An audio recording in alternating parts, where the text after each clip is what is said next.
یہ لکھا ہے کہ کوئی بزرگ تھے تو انہوں نے شیطان سے پوچھا او بھائی تم سب تو زیادہ پسند کون ہے، وہ تجھے سب سے زیادہ ناپسند کون ہے؟ تو شیطان ان بزرگوں کو جواب کیا دیتا ہے؟ وہ کہتا ہے مجھے سب سے زیادہ کنجوس عبادت گزار پسند ہے، نمازیں پڑھ رہا ہے، حج کر رہا ہے، عمرے کر رہا ہے، اس کی پیشانی پہ وہ سجود کے داغ بھی پڑ چکے ہیں، لیکن جانا اس نے اپنی کنجوسی کی وجہ سے دوزخ میں ہے۔ اس نے پوچھا سب سے زیادہ پسند، اس نے کہا یہ کنجوس ہے۔ اس نے کہا سب سے زیادہ ناپسند کون ہے؟ اس نے کہا سخی، غلطیاں بھی ہیں، کوتاہیاں بھی ہیں، لیکن جانا اس نے اپنی سخاوت کی وجہ سے جنت ہی میں ہے، سخی بن جاؤ۔ اور جب اقبال نے بھی لکھا نا حضرت عثمان غنی رضی اللہ تو امت کے حال کو دیکھ کے اقبال بھی رویا ہوگا، تو پھر اقبال دیکھ کے لکھتا کیا ہے؟ اقبال لکھتے ہیں نہ حیدری فقر ہے، مولا علی فقیری، حضرت عثمان غنی امیری، تو کیا اقبال کہتے ہیں نہ حیدری فقر ہے نہ دولت عثمانی ہے، سخی ہو۔ اب میں آپ کو بتاتا ہوں سخاوت کیا تھی حضرت عثمان غنی رضی اللہ تعالیٰ داماد رسول علیہ السلام۔ یہ لکھا ہے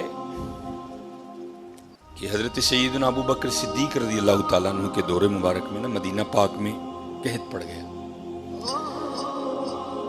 تو سارے جو مدینہ کے رہنے والے تھے وہ حضرت ابو بکر صدیق رضی اللہ تعالیٰ عنہ کی خدمت میں حاضر ہوئے، آ کر عرض کی اے خلیفہ رسول دعا فرمائی۔ آپ نے فرمایا انشاءاللہ آج رات تک غلہ آ جائے گا۔ لکھا ہے کہ حضرت عثمان غنی رضی اللہ تعالیٰ عنہ کے 70 اونٹ مال سے بھرے ہوئے بکنے کے لیے شام گئے تھے حضرت، اور آج کے دور کے لحاظ سے آپ اس کو کنٹینر بھی کہہ سکتے، اونٹ پہ حضرت کو تھوڑا سامان نہیں لگتا، بڑا سامان آ جاتا ہے اونٹ پہ، چھوٹا کنٹینر، 70 کنٹینر آپ کے بکنے کے لیے شام گئے ہوئے۔ رضی اللہ تعالیٰ عنہ کو بھی پتا تھا کہ امت کی کیا حالت ہے، آپ نے وہ 70 اونٹ شام سے مدینہ پاک واپس بلوا لیے۔ اب جب وہ 70 اونٹ قحط کے زمانے میں مدینہ طیبہ واپس آئے نا، تو جو تاجر تھے وہ سارے اکٹھے ہو کے نا حضرت عثمان غنی رضی اللہ تعالیٰ عنہ کی خدمت میں حاضر ہوئے، آ کے عرض کی اے عثمان قحط بھی پڑا ہے تو آپ کے 70 اونٹ بھی واپس آ گئے ہیں، تو بیچتے ہو؟ آپ نے مسکرا کر فرمایا کتنے گنا پر خریدو گے؟ عرض کی حضور 2 گنا۔ آپ نے فرمایا نہیں بیچوں گا۔ عرض کی حضور 3 گنا۔ آپ نے فرمایا نہیں بیچوں گا۔ عرض کی حضور 5 گنا۔ آپ نے فرمایا نہیں بیچوں گا۔ اب 5 گنا بڑا منافع تھا، تو تاجر حضرت عثمان غنی رضی اللہ تعالیٰ عنہ کی بارگاہ میں عرض کرتے ہیں اے عثمان بڑا منافع کا سودا ہے، اس سے زیادہ تمہیں کوئی نہیں دے گا، کر لو سودا۔ آپ مسکرا کر فرمانے لگے میں تو اسے بیچوں گا جو 10 گنا دے گا، اسے بیچوں گا جو 10 گنا دے گا۔ وہ تاجر آگے سے کہتے ہیں عثمان 10 گنا کون دے گا؟ تو آپ نے فرمایا کیا تم نے قرآن نہیں پڑھا؟ من جاء بالحسنہ بالحسنۃ فلہ عشر امثالہا۔ فرمایا اللہ کہتے ہیں او بندے تو 1 لے کیا میں 10 دوں گا۔ آپ نے فرمایا میں نے اپنے اللہ سے سودا کر لیا ہے، میں نے اپنے اللہ سے سودا کر لیا۔ وہ کہتا ہے، اور حضرت یہ 10 گنا سب سے کم مقدار ہے، یہ نہیں کہ اللہ نے کہہ دیا 10 پہ اینڈ کر دوں گا، یہ 10 سب سے اینڈ مقدار ہے۔ فرمایا اگر خلوص زیادہ ہوگا تو 70 گنا دوں گا، اگر اس سے بھی زیادہ ہوگا تو بغیر حساب دوں گا۔ آپ نے فرمایا اگر کوئی ہے 10 گنا والا تو بات کرو، میں نے کہا نہیں۔ آپ نے فرمایا میں نے اپنے اللہ سے سودا کر لیا ہے۔ اور لکھا ہے کہ آپ نے مدینہ پاک میں صدا لگوائی، آپ نے فرمایا مال پڑا ہے، جس کو جو ضرورت ہے آئے اور اٹھا کر لے جائے۔ یہ تھے حضرت عثمان غنی رضی اللہ عنہ۔ اور ایتھے کی حضرت جی گھر دے 12 جی نے میں منڈے دی منگنی کیتی ہے جی 2 لڈو دے کے دے ہو گئے جی پائی ہوئی نہیں۔ سخی بنو حضرت، بد دعائیں نہ لو، دعائیں لو، لوگ سخی بنو۔ یہ لکھا ہے اس بار اللہ سانو معاف کر دے، بڑے کنجوس لوگ، بڑے ظالم حضرت، اللہ سانو معاف کر دے۔ جس کے پاس نہیں ہے اس کی تو سمجھ آئی یار، جس کے پاس ہے وہ کیوں اس طرح ہے۔ اور ایک بات تھی، بڑی دیر وہ واٹس ایپ پہ گھومتی رہی، اور حقیقت ہے ہم لوگ اسی طرح کرتے ہیں۔ اس نے بڑی جوتی ماری تھی کسی کو، اس نے کیا لکھا، اس نے کہا ایک امیر عورت کپڑے کی دکان پر بیٹھ کر نا دکاندار کو کہہ رہی تھی میرے منڈے دا ویاہ ہے تے جڑی سب نہ لو کوالٹی ہے نا ذرا منو وہ دکھا، میں اپنی کام والی نو کپڑے دینے۔ اور دوسری طرف کیا لکھا تھا کہ ایک غریب کام والی دکان پر کیا کہہ رہی تھی، وہ میں جنہاں دے گھر کام کرنی ہے انہاں دے منڈے دا ویاہ ہے، ذرا منو مہنگا جہا سوٹ وکھا میں دینا ہے۔ نہ حیدری فقر ہے نہ دولت ہے، عثمانی ہے اور کنجوس نہ بنیو حضرت، کدی ظالم نہ بنیو، سخی بنیو، سخی بنیو حضرت۔ اللہ کو سخی بڑا پسند ہے۔ یہ اگر کوئی اس کا حوالہ دیں تو میں نے یہ بات کسی کتاب سے نہیں پڑھی۔ میں ایک دفعہ ایک ختم پر گیا، وہاں ایک بڑے بزرگ عالم دین تھے، انہوں نے یہ بات بیان کی، اس لیے مجھے حوالہ نہیں معلوم، لیکن بات بڑی مشہور ہے۔ یہ مدینہ پاک کا نا بڑا مشہور یہودی قبیلہ تھا بنو قریظہ، انہوں نے ایک وعدہ خلافی کی اور پھر سزا یہ آئی اللہ کی طرف سے کہ حکم دیا ان سب کی گردنیں اڑا دو۔ بنو قریظہ یہودیوں کا قبیلہ تھا، وہ سب کی گردنیں مار دی گئیں، نبی علیہ السلام موجود تھے، سب کی گردنیں اتاری گئیں۔ تو میں نے پڑھا نہیں، ایک عالم دین تھے اور ماشاءاللہ ان کا نام ہی ایک بہت بڑا حوالہ تھا، وہ کہتے ہیں صرف ایک یہودی رہ گئے، آخری یہودی حضرت علی رضی اللہ تعالیٰ عنہ گردنیں اتار رہے تھے، تو نبی علیہ السلام نے فرمایا علی سے چھوڑ دو، جانے دو اسے۔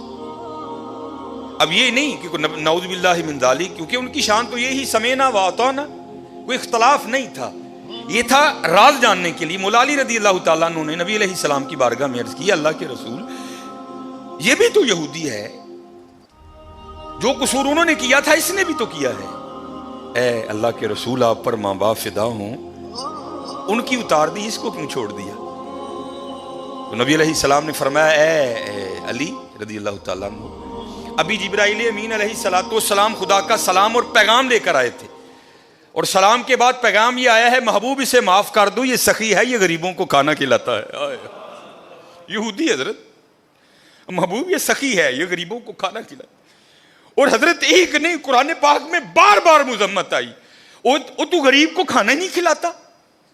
چلو میں دور نہیں لے کے جاؤں گا، وہ پارا جو آپ سارے کھول سکتے ہو، جو تقریباً 8ویں اور 9ویں اور 10ویں کے نصاب میں بھی شامل رہی، اور تقریباً اس وقت تقریباً وہی سارے چہرے بیٹھے ہیں جنہوں نے یہ نصاب پڑھ رکھا ہے۔ ارائیت الذی، سورہ معون، ارائیت الذی یکذب بالدین فذلک الذی یدعو الیتیم، وہ یتیم نو تکے دیندا ہے، فلا یحض علی طعام المسکین، مسکین نو کھانا نہیں کھواندا۔ سورہ فجر 30واں پارہ، پھر وہی بات آئی حضرت، ولا تحاضون علی طعام المسکین، مسکین نو نہ دلوں پہ بجلیاں گرایا۔ منڈے کی منگنی کی مٹھائی بانٹنا فرض نہیں ہے حضرت، لیکن جے دین جاندے ہو خدا دا واسطہ اپنی بیبیاں نو کہو چلیے اینا دھیان کر گھر جی کنے نے، یہ تیرے 2 لڈوؤں کا کیا کریں گے وہ غریب لوگ، دھیان کیا کرو۔ حضرت عثمان غنی رضی اللہ تعالیٰ، اب حضرت اب حالی بانٹتے نہیں تھے، اب بانٹنے کا بھی انداز سنو کیسا تھا ان لوگوں کا۔ نبی علیہ السلام نے گھر تشریف لائے، بظاہر کا لفظ ضروری ہے، بظاہر کچھ موجود نہیں تھا۔ آپ آئے، آپ نے آ کر پوچھا کچھ کھانے کو ہے؟ عرض کی گئی اللہ کے رسول نہیں ہے کچھ، کیونکہ اما عائشہ رضی اللہ تعالیٰ نے فرماتی ہیں 3 چاند گزر جایا کرتے تھے، کاشان نبوت میں چولہا نہیں جلتا تھا۔ نبی علیہ السلام تشریف لے گئے، نماز پڑھانے کے بعد نا حضور پھر گھر تشریف لائے، تو کیا دیکھا کہ کھانا پڑا ہے۔ آپ نے پوچھا یہ کھانا کہاں سے آیا ہے؟ عرض کی گئی اے اللہ کے رسول علیہ السلام، ہم کھانا رکھنے والے کو نہیں جانتے، کیونکہ انہوں نے کپڑے سے اپنا منہ چھپا رکھا تھا، دستک دیتے جاتے تھے اور کھانا رکھتے جاتے تھے۔ تو لکھا ہے کہ حضور نبی کریم علیہ السلام کی مبارک آنکھوں میں آنسو آ گئے۔ حضور نبی علیہ السلام نے کیا ارشاد فرمایا؟ آپ نے فرمایا میرے عثمان دے علاوہ اور کون ہو سکتا ہے؟ میرے عثمان کے علاوہ اور کون ہو سکتا ہے؟ عثمان غنی رضی اللہ تعالیٰ، نہ حیدری فقر ہے نہ دولت عثمانی ہے۔ ہاں حضرت ہمیشہ دھیان رکھنا، ساریاں منڈا اس بے نیاز دیا نہیں، اور وہ چاہتا تو سب کو امیر کر دیتا، وہ چاہتا تو کسی کو کسر نہ آنے دے، لیکن کیا تبارک الذی بیدہ الملک وہو علی کل شیء قدیر، ہاں کیا الذی خلق الموت والحیات لیبلوکم ایکم احسن عملا. اسی دیکھاں گے تہاڈے جو چنگے کام کیڑا کردا.